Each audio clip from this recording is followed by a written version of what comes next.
Până stăm în gara București noi.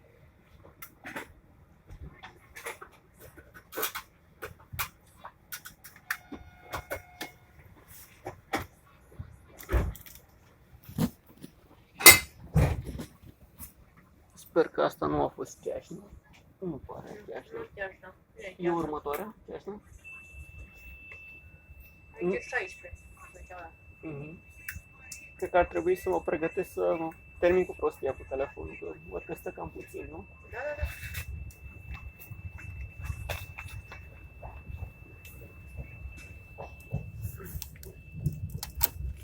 Să ne pregătim de plecare.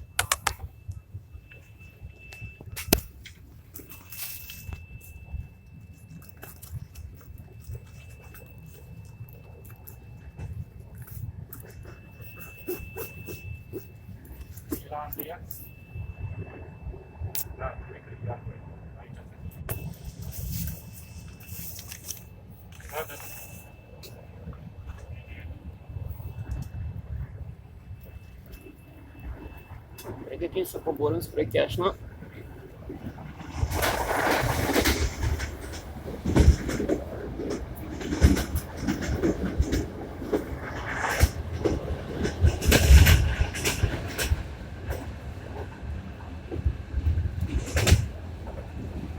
Nu merge surprinzător cu o viteză bună, cred că avem peste 80 de km pe oră.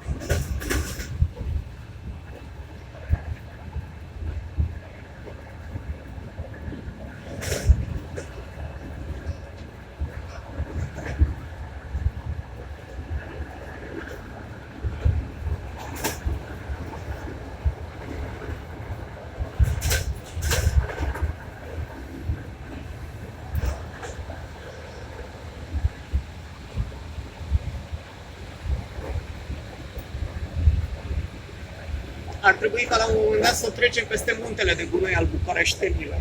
Să vedem, acesta cred că este. De aici începe groapa de gunoi Chiașna.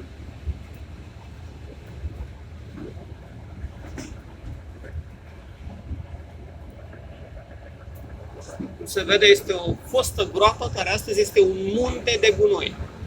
Se văd păsările care zboară în largul cerului.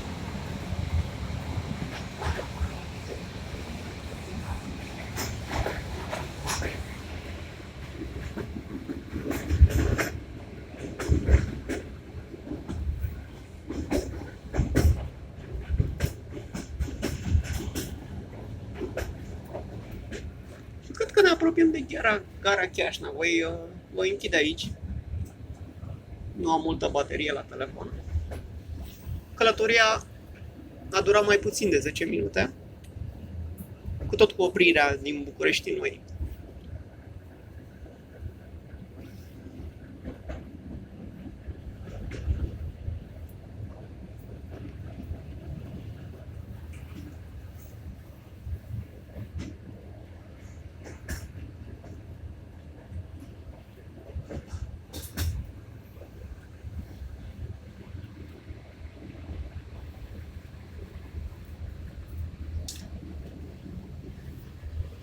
Pe unde se coboară? Pe aici sau pe aici? Pe ce parte se coboară aici? Văd că are peron și pe partea asta. Apeși tu pe asta și apăs eu pe cealaltă? Nu, de aici se coboară. Și urcă. Ia uite. Și coborâm în gara Chiașna. Scrie acolo Chiașna, dacă te uiți cu atenție. Habar n-am pe unde. Traversez calea asta ferată și bănuiesc că trebuie să mă bag pe sub ăsta. Nu știu pe unde să trece. Voi urmări oamenii, văd ce fac și fac și eu. Dacă trebuie să trec pe sub tren, trecem pe sub tren. E aici un departament de securitate. Uite, a făcut cu semnul verde la tren să plece. Călătoria dura mai puțin de 10 minute. Nu trecem pe sub tren, trecem peste. Eu o să trec pe sub tren, oamenii normal la cap trec pe scară. Trecem peste sub acest tren, suntem sub șinile trenului și am ajuns la Chiașna.